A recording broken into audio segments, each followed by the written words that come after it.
This part of the video is sponsored by Ubisoft for the Brawlhalla X Tekken crossover event. I know, don't ask me how either. As it turns out, I already bought the crossovers with my own money, so stay tuned to the end for a message and the skins, and make sure to download and play Brawlhalla for free, which you probably already do. Don't tell them that though. Gone are the days of Jiro slander, the multi-year streaks of people considering him the literal worst character in the entire game. Yes, believe it or not, that was the prevailing narrative for a very long time. And if you're curious about that history, I did a deep dive a couple years back, chronicling exactly when and how that changed. That's not important. Because now the story is way different. Jiro has some absolutely broken tools, and that's what I'm gonna be talking about today, and nothing else. I will not get distracted.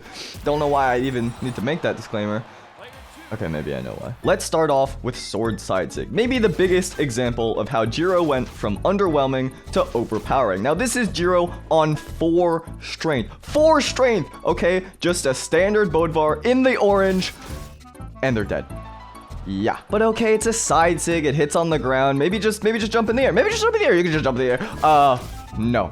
You're still gonna get vacuumed in. The reason for this absurdity, and I alluded to it earlier, is that there were some changes to Jiro, notably the force on this side sig. The hitbox on this side sig was always good. You can see it extends pretty far upward, and then you do this whole swinging vortex move, of course ending with the final slash. So the hitbox was always good. The force was not, so when they buffed the force and the hitbox was the same, all of a sudden you have this monstrosity. Now luckily hitting something like downlight into side sig is no longer nearly as and they're back. As easy or convenient as it used to be, because it used to be pretty much guaranteed if your opponent didn't have a dodge. That's no longer the case, so you don't need to be as worried about that. You can jump out of that, but it still is a pretty brutal string. If I hit it right now, it'll kill. Like, it'll just kill. Let me see if I can bait out a Sair or something, low to the ground, and they're dead. This is a 4 strength character. Let me reiterate. I guess technically you can be on 5 strength, but I'm on defense stance, so I'm on 4. It is a little crazy, a little broken. We'll see if I can catch a dodge, hit that downlight side sig if they don't jump, and they're still dead. I hit it all the way from the left side, so it's gonna kill later, but they don't have jumps. Yeah. So in the very first match, trying to show it off, you can already see the power of Exhibit A, but don't worry, there will be more exhibits to look out for. This ain't no single painting gallery, okay? There's a lot to explore. When you have a move like that can just rob stocks at any time, and you can do it out of a dash, it just makes your kit so much more scary, because your opponent always has to worry about something additional in your kit, something that they didn't have to maybe with another character. I did that the wrong way. Just kidding. I did that the right way. I did that in the wrong place though.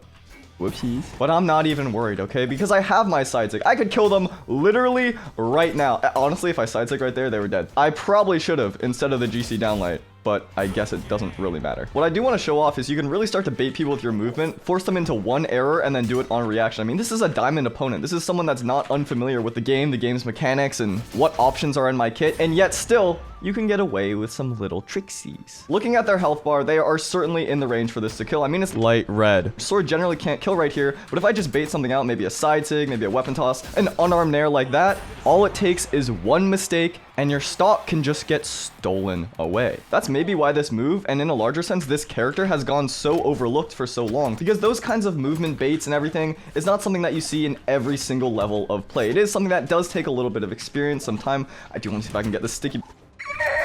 Unfortunate. Some maybe more advanced techniques, knowledge of the game and all that, and yeah, it's not the easiest thing to identify all of the time when a move like that is strong. Of course, the force you can see and the hitbox you can see, but that kind of minutia where you're able to, I don't know, instill a level of fear, I guess would be a way of putting it. I also definitely could have killed there. I was just leaping around, not really paying too much attention. That kind of stuff does tend to come with a lot of experience, and especially knowledge about kill options. Because generally speaking, in Brawlhalla, one of the best things that you can do for yourself is gain knowledge about what options you have to KO and what options your opponent does. That way, you're just much more difficult to deal with, and you can survive for much longer. So when a weapon has a general threat area, let's say like spear, that can kill really easily in the air but not so easily on the ground, you start staying on the ground more, and that way you can avoid threat number 1. But when a legend all of a sudden has a bunch of options that others don't, and oh, suddenly I'm Orion and I can spear down sig and I can be afraid on the ground, that becomes a whole nother layer to worry about. This becomes relevant to Jiro, of course, also every single time with Thunder Guard. Please don't kill me.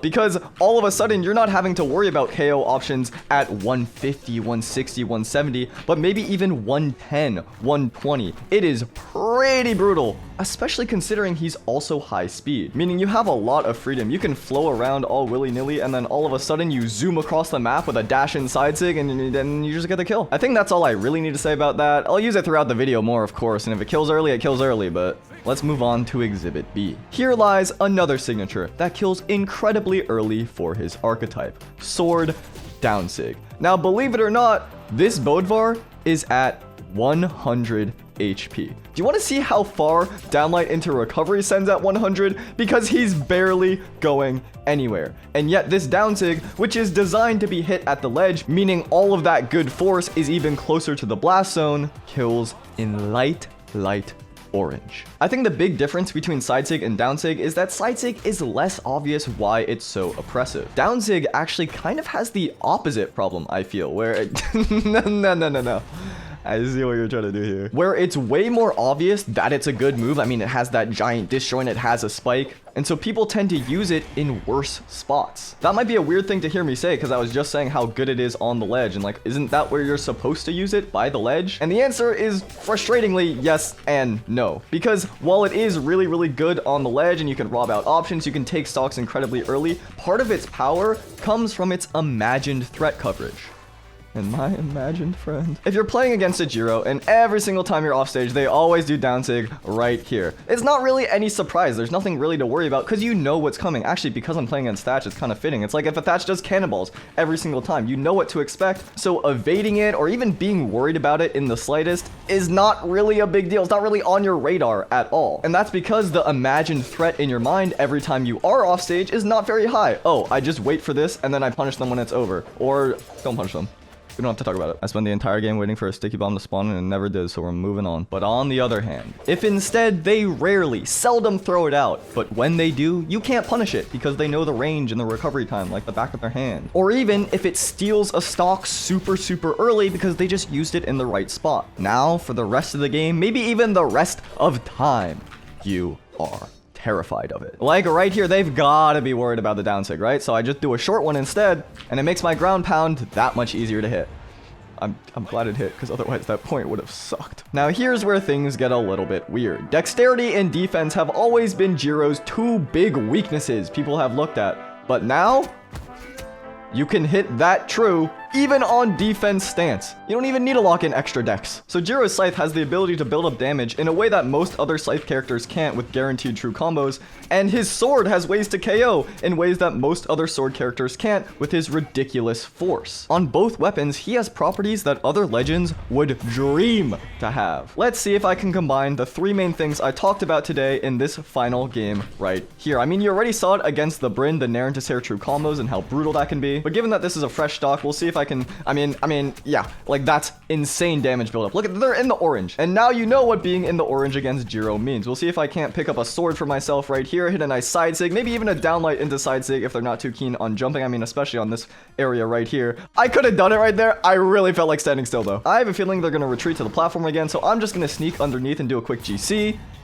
And it's so good, I don't even need the third reason. Hi, it's your favorite me, Dreg Soup. Now, here are now 3 reasons to thank Ubisoft sponsor for sponsoring me. Number 1, Devil Jin, Nina Williams, and Yoshimitsu come to Brawlhalla. Highlight the character features in your own natural tone. I think they're cool. And buy them if you have the disposable income to do so, and the desire. Number 2. Who is your dream crossover character? Trader Joe. The store. I want to play as the store. Let me play as the store. And number 3, download and play Brawlhalla for free today. I've always said that. Like, always. Okay, bye.